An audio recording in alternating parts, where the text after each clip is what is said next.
Welcome to the questions and answers show about the Christian faith. This is a show a little bit like every week we'll upload it on Tuesday, and basically what it is if you have a generic question, something about the Christian faith, if you had a question that, if you're an atheist and you don't believe in it, but you have a question that you're kind of iffy, like you want to believe but you're not sure about something, just you want to post the question or some form of fashion on the comments, or send it private message through YouTube, and we will get it. And if I get enough of the same comment or your comment really intrigues me, and we will try and answer it to the best of our knowledge and the best of the knowledge that the Bible gives us. And yeah, so I'm going to introduce us. So this is Tim. Hi. This is Daniel. Hey. This is Jared. Hello. And I'm Joshua. So Tim, why don't you tell us a little bit about yourself? Like I said, I haven't said anything yet, actually. So I'm 23. I'm going to school right now. I'm an online student, and I just these are some of my good friends, and just I love spending time with them. Josh, he's a good friend of mine. He's pretty good. I'm Daniel. I'm 23. I'm an anthropology major, which means I study people and culture. I'm a former professional atheist, and now I'm a follower of Jesus Christ. A professional atheist? Yeah. That's Can I see your awesome. certification? Yeah, identification, please. I'm Jared Winsel. I work in IT support and computer everything. Basically, just answer questions and fix things. I was. You try turning it off and on again. Yeah, I pushed the button. Do you know I push a button? I was born in the church, and I've fallen away from God, well, actually many times, and kind of spent some time away from God, and I am recently just getting my faith back and walking in the right direction. Pretty good, man. Oh, Good. thank you. But hi, my name is Joshua. I'm the, producer and the mind behind the show. Yes. So I am currently not going to school yet. I took a year vacation from school, and everyone should do that. 'Cause Where'd it's you go? amazing. I'm going to be going to UH, Oh, okay. University of Houston. So. No, for your vacation, where'd you go? Oh, for my vacation? Home, video games. Lots of video games. Virtual vacation. Yeah, it's a virtual vacation. So anyways, now we introduce ourselves. Let's hop into it. Danny, why don't you tell us what our first question is, what we're talking about? Our first question is, why is there so much suffering in the world if we have a loving God? Or Yeah. a God who loves us? Yeah, why does the God of love let such terrible things happen to us in this world? But what do you guys mean by that? Like, because what are some of the things that you guys see, like, that people raise this question about? Like, what might be some things that people would say, like, see there, right there? Yeah, well, I think God. the most generic question is people is always like, well, why does bad things happen to good people? Well, what are the bad things? Like Killing, death, violence, Someone in a family member died or something. Okay. Struggles, any kind of life struggle. abuse, sexual abuse. Like tornadoes and hurricanes and all that kind of stuff. Yeah, some kind of bad, and Computer then viruses. volcanoes. people have that generic, woe is me, I've done nothing wrong, why did this happen to me? Yeah. I feel like every time something bad happens, we have to single ourselves out, like, this is only happening to me. Like, this doesn't happen to anyone else. Why is this happening to me? All right. I know there's a scripture that kind of, I don't know, whenever I was thinking about this question, it was kind of like, well, all right, well, is God a loving God? Is he good? Because in James chapter 4, I believe verse 17, it talks about how if anyone knows the right thing to do but doesn't do it, for him it is a sin. And so that puts God at a very strange point if you start to think about that. If he can do something and he knows something bad is going to happen but he doesn't do anything, it's kind of like, well, he's the bad guy. He's sinning because he does that. But we know that God obviously doesn't sin. That's part of his character and part of his nature. He can't sin. So it kind of just raises this question. I mean, God knows that these kinds of things are going to happen. He knows if someone's going to shoot someone else. So why does he allow these kind of things? Again, whenever I was thinking about it, I was like, wow, this is really going to make some strange conversations with you guys. Because God knows everything. He knows who's going to kill who and all this other kind of stuff. Yet He knows what kind of do disaster is going to happen. Someone's going to get cancer and someone's going to die and stuff. And the thing that I always remind myself of, and a thing that humans really do, is we're very self-centered. We always think about our own, how does this affect us personally? We don't think of how does it affect in a big grasp of things. And I always go back to the idea of everything happens for a reason, and God allows things to happen for reasons. There's a greater reason that we can't comprehend right now, that we usually don't even notice until like months or long time later. We're like, oh, this is why this happened. So I think of a lot of like at the time of the moment, we're always like, oh, why is this happening to me? When in the reality, you need to take a step back and be like, there's a reason for this. And maybe at the beginning, you're like, doesn't feel like, it's just a mindless murder. Like, there's no reason behind this. Like, I don't understand. But I think ultimately, don't put yourself in a situation. Think outside. How else is this affecting somebody? Maybe, your next door neighbor was killed, and maybe you realize, like, wow, life is so short. Like, maybe I need to turn to Christ. Maybe I need to start believing in this stuff. That way I'm reassured of where I'm going. And not just, something like that, but the person who was related to the person that died has no idea that you're going through that. They're just thinking like, wow, why did someone in my family die? I was thinking, like, I agree with you as well. Like, take a step back, look at the bigger picture.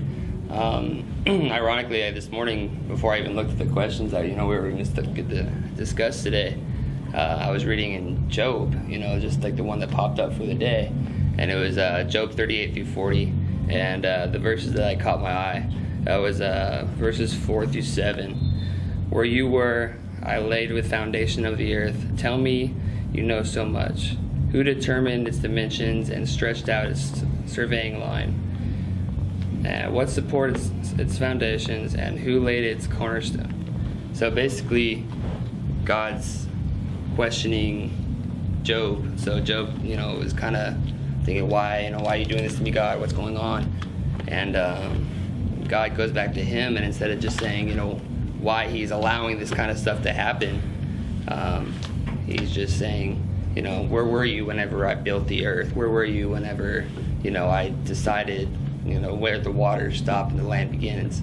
So it kind of puts into perspective, I guess, like, God has bigger things at work, I guess.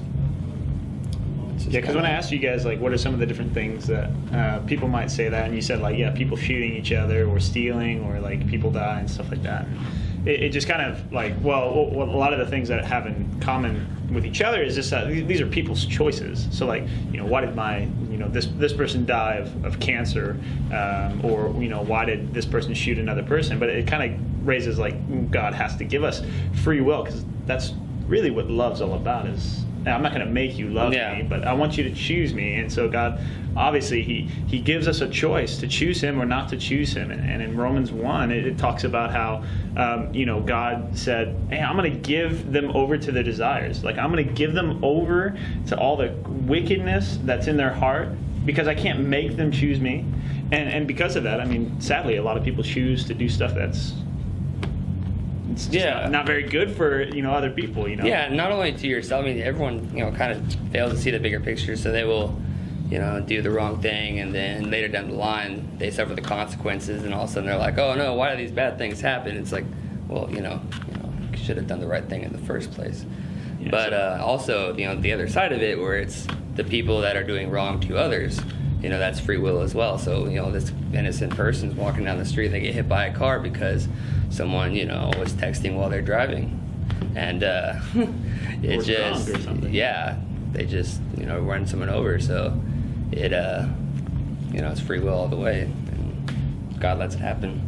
Well, Danny, what are your thoughts? Another thing that I wanted to talk about is just that there's evil in the world too. Like, there's God's kingdom, which is a kingdom of light and love and peace, and then there's the kingdom of darkness, which belongs to Satan, and we adhere more to that just because of our sinful nature. And in Corinthians it says, Satan, who is the god of this world, has blinded the minds of those who don't believe. They are unable to see the glorious light of the good news. They don't understand this message about the glory of Christ, who is the exact likeness of God. So another thing that I want to say is, like, when Satan tempted Christ, he stretched out his hand and said, showed him all the kingdoms existing on the earth, and said, if you bow down before me, these will belong to you. So he showed Christ all the kingdoms that had existed, do exist, and will exist. And he wouldn't have said that to Christ had that not been, had he not had power in those kingdoms. So when you look at positions of power in this world, like, how often do you see deceit, or how often do you see liars, or how often do you see people accusing each other? Because all these things adhere to that kingdom. So, yeah, evil is prevalent as well, and just in your own life. Like, how many times have you lied or accused someone, or how many times has to tell you the truth about who you are, but you know it's not true, and how does that make you feel? It takes you further from God and the truth, and that ends up screwing with people too. So, But what about like earthquakes and all that kind of stuff? Because that's not really anyone doing anything. It's kind of just stuff happens. It just you know? happens.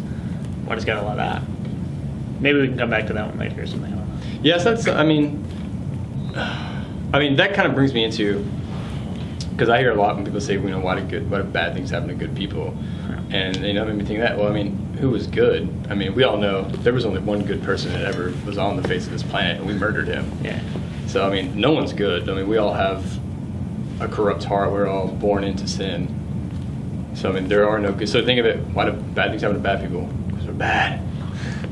But I think, well, then why do good things happen to bad people? I mean, good things happen. I mean, something good has happened to you today. Something good has happened to somebody. I mean, if good things happen to bad people. We just dwell on the bad things. We're like, something bad It's has just easier to happened. pick on those. Yeah, we skip the good things. Like, you can have an entirely awesome day, and at the end of the night, like, one thing could happen. And you're like, my day is ruined. But it's like, dude, you just had a great day that whole day, and then you dwell on that one little thing that happened toward the end of your day, and it just ruins it for you. Yeah, for some reason, it's easier to hold on to that.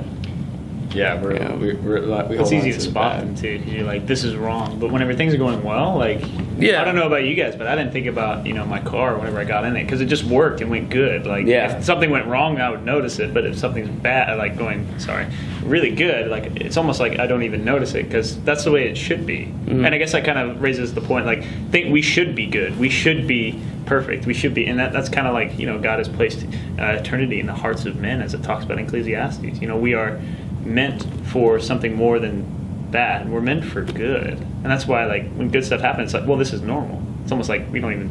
Well, of course, I'm not going to really notice it, because this is the way it should be. But whenever things mess up and go bad, that's whenever we take notice, because this is wrong. This is not right. This isn't what it's supposed to be.